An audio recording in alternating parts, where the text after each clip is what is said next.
ലൈംഗിക പാപങ്ങളെക്കുറിച്ചുള്ള ചിന്തകളാണ് നിങ്ങളോട് പറയാനായിട്ട് ആഗ്രഹിക്കുന്നത്. മെറ്റനോയ മിനിസ്ട്രീസ് യൂട്യൂബ് ചാനലിലേക്ക് ഏവർക്കും സ്വാഗതം. ആത്മീയ ഗോളത്തിൽ നടക്കുന്ന ചില സംഭവ വികാസങ്ങൾ, വേറെ രീതിയിൽ പറഞ്ഞാൽ ആത്മീയ ഗോളത്തിൽ നടക്കുന്ന കാര്യങ്ങൾ ആണ് നമ്മൾ സംസാരിച്ചുകൊണ്ടിരിക്കുന്നത്.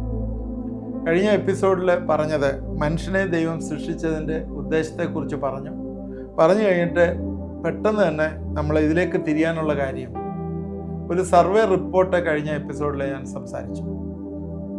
ആ സർവേ റിപ്പോർട്ടിൽ ഏറ്റവും കൂടുതൽ ഇന്ന് കേരളത്തിൽ, പ്രത്യേകിച്ച് കേരളത്തിലെ അവിഹിത ബന്ധങ്ങൾ, ലൈംഗിക പാപങ്ങൾ ധാരാളമായിട്ട് വർദ്ധിച്ചു വരികയാണ്.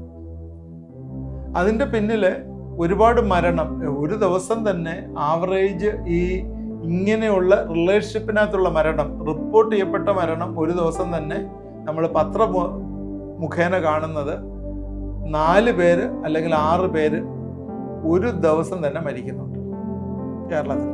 ഒന്നുകിൽ പുരുഷൻ സ്ത്രീ, ഒന്നുകിൽ സംശയം, അല്ലെങ്കിൽ ദുർനടപ്പ്, അല്ലെങ്കിൽ ഒളിച്ചോടി പോവുക, വേറൊരിടത്ത് പോവുക, ഇങ്ങനെയൊക്കെയുള്ള കാരണങ്ങളാണ്. ഞാനത് കഴിഞ്ഞ എപ്പിസോഡിൽ അതിൻ്റെ കാരണങ്ങൾ പറഞ്ഞു. ഇനി നമ്മൾ അടുത്ത എപ്പിസോഡിൽ ചിന്തിക്കുന്നത്, ഇത് സൈറ്റാനിക് ആക്ഷൻ, ഇതിനകത്ത് നടക്കുന്ന പൈശാചികമായിട്ടുള്ള പ്രവർത്തനം ഈ ലൈംഗിക പാപത്തെ ഈ അന്ത്യനാളിൽ എത്ര കൂട്ടും, ഏത് രീതിയിൽ അതിനകത്ത് ആളുകളെ, പ്രത്യേകിച്ച് വിശ്വാസ സമൂഹത്തെ, അതാണ് എനിക്ക് പറയാനായിട്ടുള്ളത്, വിശ്വാസ സമൂഹത്തെ എത്ര കണ്ട് ഇതിനകത്ത് പിടിച്ചിടും. ഇതിനകത്ത് പറയുന്ന കുറേ ആത്മാക്കളുടെ പേരുകളുണ്ട്, സ്പിരിറ്റ്സിൻ്റെ കാര്യം. അത് നിങ്ങൾക്ക് ചിലപ്പോൾ ആദ്യം മനസ്സിലായെന്ന് വരത്തില്ല, എന്നാൽ തുടർമാനമായി കാണുമ്പോൾ ഈ സ്പിരിറ്റിനെ കുറിച്ചൊക്കെ വീണ്ടും ഡിസ്കഷൻസ് വരുമ്പോൾ നിങ്ങൾക്കത് മനസ്സിലാവും. നമ്മൾ 10-15 മിനിറ്റ് ഒരു എപ്പിസോഡ് പറയുന്നുള്ളൂ. അതുകൊണ്ട് ആ 15 മിനിറ്റിനകത്ത് അതെല്ലാം കവർ ചെയ്ത് പറയാനായിട്ട് ബുദ്ധിമുട്ടുണ്ടല്ലോ. അതുകൊണ്ട് ഈ സ്പിരിറ്റിനെ കുറിച്ചുമൊക്കെ സംസാരിക്കുന്നത് ഇനി വരുന്ന എപ്പിസോഡിൽ നിങ്ങൾക്ക് മനസ്സിലാകുകയും അതിൻ്റെ ക്ലാരിറ്റി വരികയും ചെയ്യും.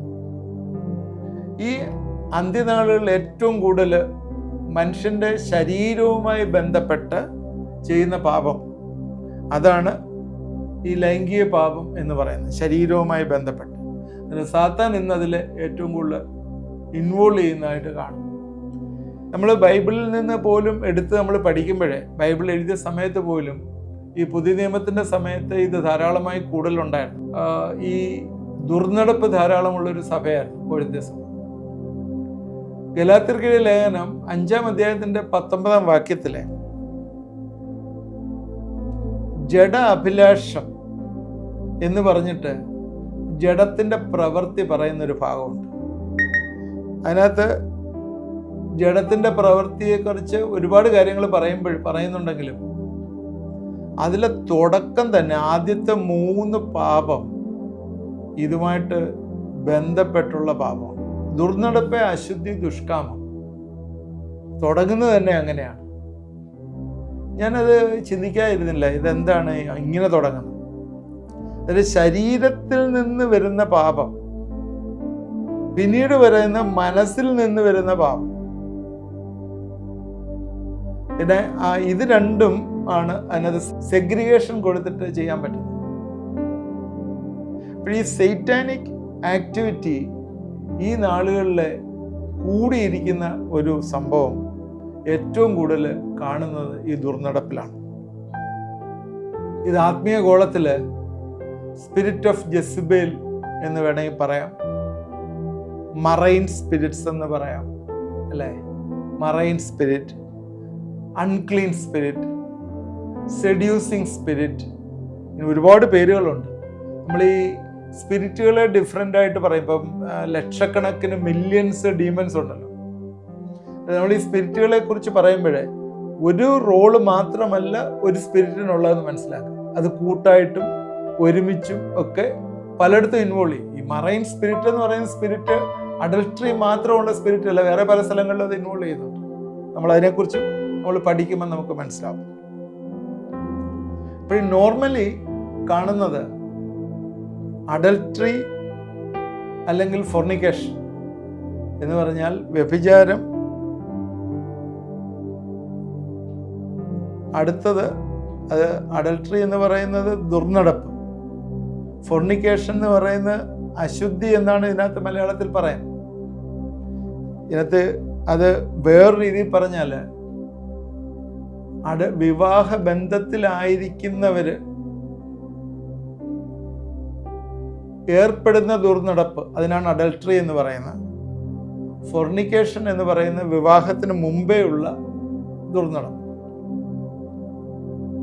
ഈ 2020 ശേഷമാണ് വിവാഹത്തിന് മുമ്പേ ഉള്ള ലൈംഗിക ബന്ധങ്ങൾ കോടതി വഴി സാധൂകരിച്ചത് എന്ന് പറഞ്ഞാൽ അത് ലീഗൽ ആക്കി മാറ്റിയത് അടുത്ത കാലങ്ങളിലാണ്. അല്ലെങ്കിൽ രണ്ടുപേര് പോയി എവിടെങ്കിലും റൂം എടുത്ത് താമസം തുടങ്ങിയ ഉടൻ തന്നെ പോലീസ് വന്ന് അറസ്റ്റ് ചെയ്യുന്നൊരു സ്റ്റേജ് ഉണ്ടായിരുന്നു. അതിൽ നിന്ന് വിഭിന്നമായി ഇപ്പോഴ് അതും ലീഗലൈസ് ചെയ്തിരിക്കുന്നതായിട്ട് കാണും. അപ്പോൾ ഈ ശരീരവുമായിട്ട് റിലേറ്റ് ചെയ്ത പാപങ്ങൾ എന്ന് പറയുമ്പോൾ, ഒന്ന് സ്വന്തം ശരീരത്തിനെതിരെ പാപം ചെയ്യുന്നു. അതാണ് ഒന്ന്. സ്വന്തമായിട്ട് ഒരു അഡൽട്ടറിയിൽ അല്ലെങ്കിൽ ഒരു ദുർനടപ്പിൽ പോകുന്ന ഒരാൾ സ്വന്തം ശരീരത്തിനെതിരെ പാപം ചെയ്യുന്നു. അല്ലെങ്കിൽ രണ്ടാമത് മറ്റൊരു ശരീരത്തോട് പാപം ചെയ്യുന്നു. ഒരു പാർട്ട്ണർ ഉണ്ടാവുമല്ലോ, ആ പാർട്ട്ണറോട് പാപം ചെയ്യുന്നു, മറ്റൊരു ശരീരത്തോട് പാപം ചെയ്യുന്നു. ഇനിയും വിവാഹ ഉടമ്പടി, ഭാര്യ ഭർത്താവ് ബന്ധത്തിൽ ആയിരിക്കുന്നവർ ഒരാൾ പോയി കഴിയുമ്പോൾ ആ വിവാഹത്തിൻ്റെ ആ മറ്റേ പാർട്ട്ണറോട് പാപം ചെയ്യുന്നു, അല്ലേ? വിവാഹ ഉടമ്പടിക്കെതിരെ പാപം ചെയ്യുന്നു. വിവാഹ ഉടമ്പടി എന്ന് പറഞ്ഞാൽ ദൈവം വീക്ഷിച്ച് തന്നിരിക്കുന്ന, പുരുഷനേകനായിരിക്കുക നന്നല്ല എന്ന് പറഞ്ഞ് ദൈവം തന്നിരിക്കുന്ന ഒരു കോൺസെക്രേറ്റഡ് ആയിട്ടുള്ള ഒരു പവിത്രമായിട്ടുള്ളൊരു ബന്ധമാണ് മാരേജ് ബന്ധം എന്ന് പറയുന്നത്. അതിനെതിരെ പാപം ചെയ്യണം. ഇനി അതുകൂടാതെ തലമുറയ്ക്കെതിരായി പാപം ചെയ്യും. ഇതൊരു ജനറേഷണലായിട്ട് ഈ പാപം പുറത്തേക്ക് അടുത്ത തലമുറയിലേക്ക് നീങ്ങുകയാണ്. നമ്മൾ വിചാരിക്കുമോ ഈ ഒരു പാപം ഇതിലങ്ങ് അവസാനിക്കുകയാണ്? ഇല്ല, ജനറേഷണൽ കേസിലേക്ക് കൊണ്ടുവരികയാണ്. എന്ന് പറഞ്ഞാൽ ഞാൻ മുഖാന്തരം വേറൊരു ഫ്യൂച്ചർ ജനറേഷൻ സഫർ ചെയ്യാനായിട്ട് ഇടവരുന്നതായിട്ടാണ് കാണും. ദൈവകൽപ്പനകൾക്കെതിരെ പാപം ചെയ്യുന്നു. അടുത്ത ദൈവകൽപ്പനയ്ക്കെതിരെ പാപം ചെയ്യുന്നു. അപ്പോഴിപ്പോൾ ഈ 7 തരത്തിലുള്ള ഒരു ഇൻവോൾവ്മെന്റ് ആക്ഷനാണ് ഇതിനകത്തുള്ളത്. 7 തരത്തിലുള്ള. ഒന്ന്, സ്വന്തം ശരീരത്തിനെതിരെ പാപം ചെയ്യുന്നു, മറ്റൊരു ശരീരത്തോട് പാപം ചെയ്യുന്നു, പാർട്ട്ണറോട് പാപം ചെയ്യുന്നു, വിവാഹ ഉടമ്പടിക്കെതിരെ പാപം ചെയ്യുന്നു, തലമുറയ്ക്കെതിരെ പാപം ചെയ്യുന്നു, ഫ്യൂച്ചർ ജനറേഷനെതിരെ പാപം ചെയ്യുന്നു, ദൈവകൽപ്പനകൾക്കെതിരെ പാപം ചെയ്യുന്നു. എന്നാൽ ഈ ഒരു കോൺസിക്വൻസ് എത്ര വലുതാണ് എന്ന് നമ്മൾ മനസ്സിലാക്കുക. നമ്മുടെ വിശ്വാസികളെ സംബന്ധിച്ചിടത്തോളം അവരുടെ ശരീരം ദൈവത്തിൻ്റെ ആലയമാണ് എന്നാണ് ബൈബിള് പഠിപ്പിക്കുന്നത്.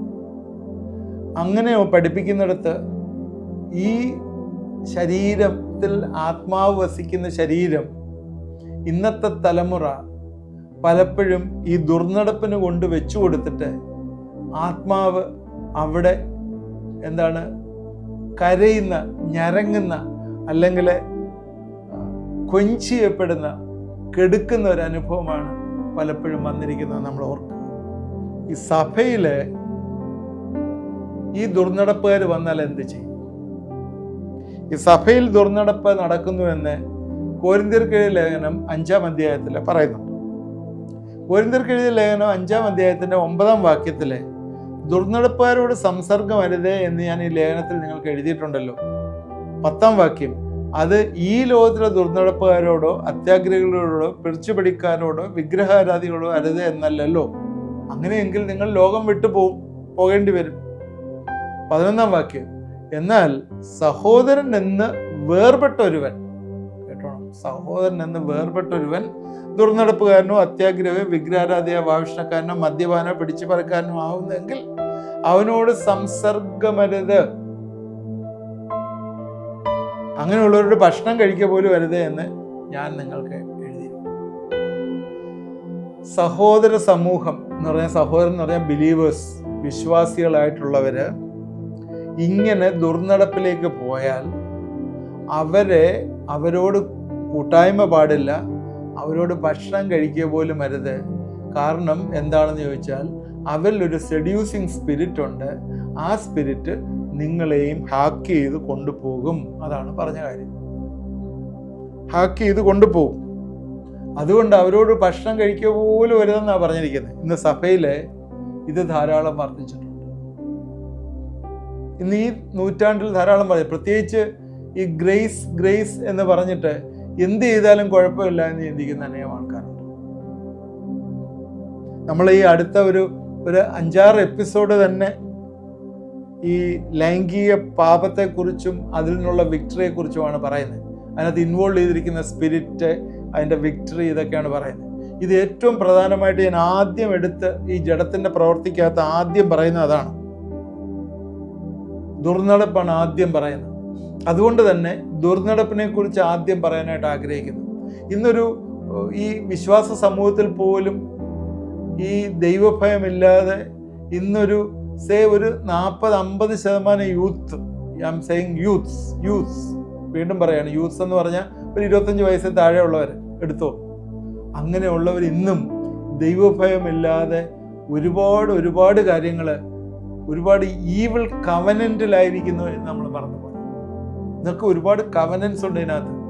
നമ്മളതിൻ്റെ ഡീറ്റെയിലേക്ക് പോകുമ്പോൾ നമ്മൾ പഠിക്കും. നിങ്ങളിത് വാച്ച് ചെയ്യണം. ഇത് ഭയങ്കര ഒരു റിലീസാണ് ലൈഫ് വരുന്നത്. ഇതൊക്കെ കയറി വന്നാലുണ്ടല്ലോ, ഇത് ഇറക്കിക്കളയാൻ ഭയങ്കര പാടാണ്. നമ്മൾ ഉദ്ദേശിക്കുന്ന പോലല്ല. നമ്മൾ വിചാരിക്കും ഒരു പ്രാർത്ഥന അങ്ങ് പ്രാർത്ഥിച്ചാൽ ഇതങ്ങ് തീർന്നു. അങ്ങനെയൊന്നും പോകത്തില്ല. നമ്മൾ വിചാരിക്കുന്ന പോലല്ല ഇത്. വേറൊരാൾ കഴിഞ്ഞ ദിവസം പറയുന്ന കേട്ടു, നമ്മളെല്ലാം വീണ്ടെടുക്കപ്പെട്ടവരല്ലേ, അതുകൊണ്ട് ദൈവം നമ്മളെ അങ്ങ് സൂക്ഷിക്കത്തില്ല, അങ്ങ് പ്രാർത്ഥിച്ച് അങ്ങ് ക്ഷമിച്ച് കളയുമല്ലോ. ഇല്ല, ക്ഷമിക്കുകയൊക്കെ ചെയ്യാതിരിക്കും ദൈവം. ക്ഷമിക്കാത്ത ദൈവമൊന്നും അല്ല, ക്ഷമിക്കുകയൊക്കെ ചെയ്യും. എന്നാൽ അതിൻ്റെ കോൺസിക്വൻസ് എന്ന് പറയുന്നത് നിങ്ങൾ ചിന്തിക്കാത്ത രീതിയിലുള്ള കോൺസിക്വൻസ് ആണ് അതിൽ വരുന്നത്. അത് നമ്മൾ ഇതിൻ്റെ ഡീറ്റെയിലായിട്ട് നമ്മൾ പഠിക്കുമ്പോൾ നമ്മൾ മനസ്സിലാക്കും ഇത്രയും കോൺസിക്വൻസ് ഇതിനകത്തുണ്ടോ. അതുകൊണ്ട് എൻ്റെ പ്രിയമുള്ളവരെ, ഞാൻ എൻ്റെ വാക്കുകൾ ഇവിടെ ഞാൻ തൽക്കാലത്തേക്ക് കൊണ്ട് നിർത്തുകയാണ്. കാരണം എനിക്കങ്ങോട്ട് കയറി പറയാനായിട്ട് പറ്റുന്നില്ല. കാരണം ഒരുപാട് പറയാനായിട്ടുണ്ട്. ശരിക്കും പറഞ്ഞാൽ ഇതൊരു 2 മണിക്കൂർ ഒരുമിച്ചിരുന്ന് ഒരു സൂം മീറ്റിംഗ് പോലെ ഇരുന്ന് ഇത് പഠിപ്പിക്കേണ്ട ഒരു വിഷയമാണ്. അതിനിയും ദൈവം അനുവദിക്കുകയാണെങ്കിൽ വീണ്ടും നമ്മുടെ ഈ വാട്സാപ്പ് ക്ലാസ്സിൽ നമുക്ക് ഇതൊക്കെ കവർ ചെയ്യാനായിട്ട് ഈ ദിവസങ്ങളിൽ ദൈവം ഇടവരുത്തട്ടെ എന്ന് ഞാൻ പ്രാർത്ഥിക്കാം. ഇത് ഒരുപാട് കാര്യങ്ങളുണ്ട് ഇതിനകത്ത്. നമ്മളെ ഇപ്പം പറഞ്ഞില്ലേ, പൗലോസ് പറയുകയാണ്, സഹോദരൻ ഇങ്ങനെ പോയാൽ അവരോട് ഭക്ഷണം കഴിക്കുക പോലും അരുതെന്ന്. എന്തുകൊണ്ടാണ് അങ്ങനെ പറയുന്നത്? അവനോട് ഭക്ഷണം കഴിക്കരുതെന്ന് പറയും. ഇങ്ങനെ ഉള്ള ആൾക്കാരുണ്ടല്ലോ, ഇതിനകത്ത് ഡിഫറെൻ്റ് സ്പിരിറ്റ് ഇൻവോൾവ് ആണ്.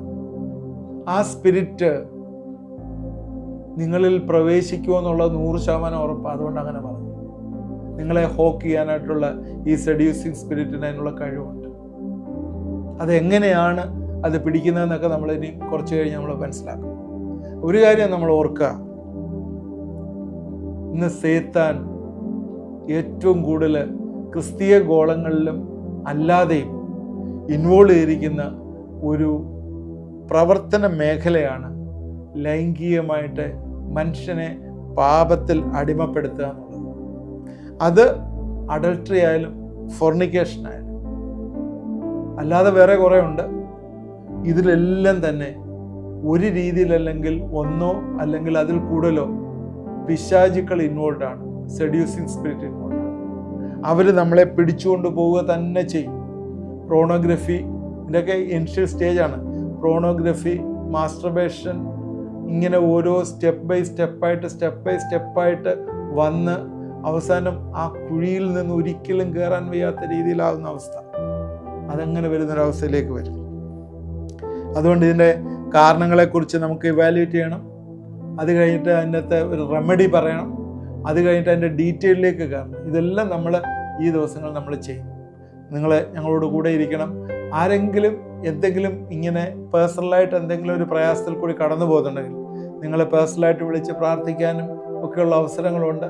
ശരിക്കും ഉപവാസ പ്രാർത്ഥനയിൽ ഇരുന്ന് പ്രാർത്ഥിക്കുമ്പോഴേ ദൈവം ഇങ്ങനെയുള്ള കാര്യങ്ങളെ വെളിപ്പെടുത്തി തരികയും അതിൽ നിന്ന് വലിയ വിടുതൽ തരികയും ചെയ്യുന്നുണ്ട്. അതുകൊണ്ട് പ്രത്യേകിച്ച് ഞാൻ പറയുന്ന ക്രിസ്ത്യൻ സഹോദരങ്ങളോട് ഈ ഒരു സെഡ്യൂസിങ് സ്പിരിറ്റിൽ നിങ്ങളായിത്തീരരുത് എന്ന് ഞാൻ വീണ്ടും പറയാം.